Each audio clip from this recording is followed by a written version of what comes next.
Son, we need to have a chat about internet safety. I slowly crumpled down onto the floor next to him. His laptop was open and he was playing Minecraft on a public server. His eyes were locked into the action. Comments scrolled down the side of the screen in a chat box. Son, can you stop your game for a minute? He exited the world, closed the laptop, and looked up at me. Dad, is this going to be another cheesy, scary story? What? I faked hurt feelings for a second, then grinned at him. I thought you liked my cautionary tales. He grew up listening to my stories about children who encountered witches, ghosts, werewolves, and trolls.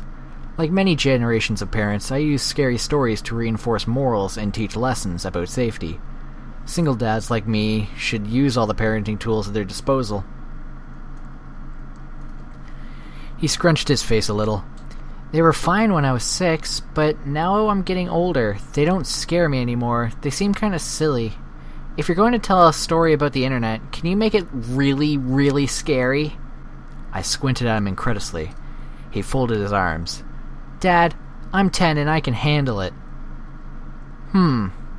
Okay, I'll try. I began. Once upon a time, there was a boy named Kobe. His expression indicated that he wasn't impressed with the terror of the introduction. He sighed deeply and settled in for one of Dad's cheesy stories. I continued. Kobe went online and joined several children's websites. After a while, he started talking to other kids in-game and on the message boards. He made friends with another 10-year-old boy named Hepler23. They liked the same video games and shows. They laughed at each other's jokes. They explored new games together. After several months of friendship, Colby gave Hepler23 6 diamonds in a game they were playing. This was a very generous gift. Kobe's birthday was coming up and Hepler23 wanted to send him a cool present in real life. Kobe figured it wouldn't hurt to give Hepler23 his home address, as long as he promised not to tell it to any strangers or grown-ups.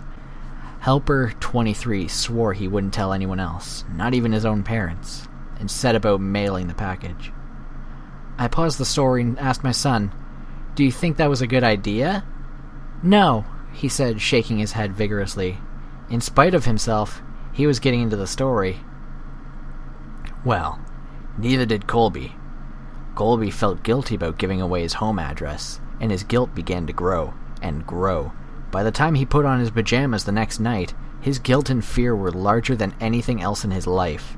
He resolved to admit the truth to his parents. The punishment would be steep, but it was worth it to have a clear conscience. He squirmed in his bed as he waited for his parents to tuck him in. My son knew the scary part was coming up. In spite of his tough talk, he leaned forward wide-eyed. I spoke quietly and deliberately. He heard all the noises of the house. The washing machine bounced around in the laundry room. Branches scraped along the brick outside his room. His baby brother cooed in the nursery. And there were some other noises he couldn't quite pinpoint. Finally, his dad's footsteps echoed down the hall. "Hey, Dad," he called out nervously. "I have something to tell you." His dad stuck his head into the doorway at a weird angle. In the darkness, his mouth didn't seem to move, and the eyes were all wrong. "Yes, son?" The voice was way off, too. "Are you okay, Dad?" the boy asked. "Uh-huh," sung the father in his strangely affected voice. Colby pulled up his covers defensively. Is Mom around?" "Here I am!"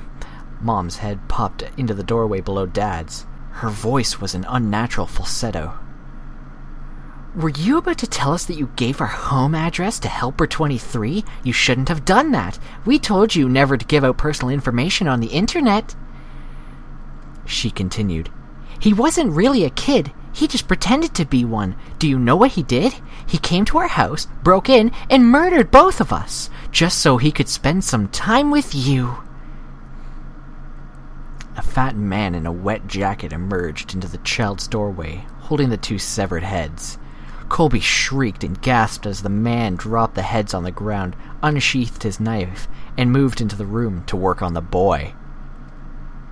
My son screamed too. He twisted his hands defensively over his face, but we were just getting started with the story. After several hours, the boy was almost dead, and his screams had become whimpers. The killer noticed the wailing of a baby in the other room, and removed his knife from Kobe. This was a special treat. He had never murdered a baby before, and was excited about the prospect. Helper 23 left Colby to die, and followed the cries through the house like a homing beacon. In the nursery, he walked to the crib, picked the baby up, and held it in his arms. He moved towards the changing table to get a better look, but as he held the baby, the crying died down. The baby looked up and smiled. Helper 23 had never held a baby, but he gently bounced it in his arms like a pro. He wiped his bloody hands on the blanket so he could stroke the baby's cheek. "Hey there, little guy." The beautiful rage of sadism melted into something warmer and softer. He walked out of the nursery, took the baby home, named him William, and raised him on his very own. After I finished the story, my son was visibly shaken. Between ragged, staccato breaths, he stammered, "But, Dad, my name's William." I gave him a classic dad wink and tousled his hair.